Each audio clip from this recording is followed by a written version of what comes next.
আজকে তোমাদের সাথে শেয়ার করব চটজলদি পনির বিরিয়ানির রেসিপি। বিরিয়ানি মানেই আমরা জানি প্রচুর সময়, বাট ট্রাস্ট মি, এটা ভীষণ তাড়াতাড়ি হয়ে যাবে।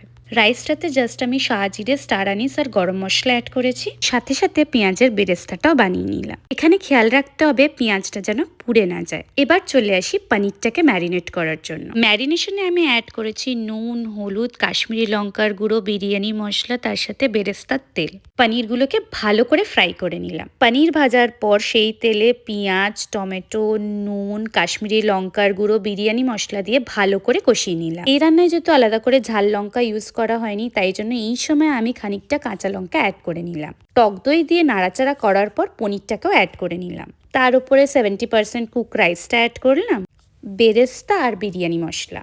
1 কাপ দুধে কেওড়া জল, বিরিয়ানি ফ্লেভার আর 1 চিমটে হলুদ অ্যাড করলাম। তোমরা চাইলে কেশর ইউজ করতেই পারো। তারপর একদম সিম আঁচে একটা তাওয়া রেখে পার্চমেন্ট পেপারের সাহায্যে পুরো করে ঢাকা চাপা দিয়ে 15 মিনিট দমে রাখলেই রেডি পনির বিরিয়ানি। তো রেসিপিটা কেমন লাগলো জানাতে ভুলো না। টাটা।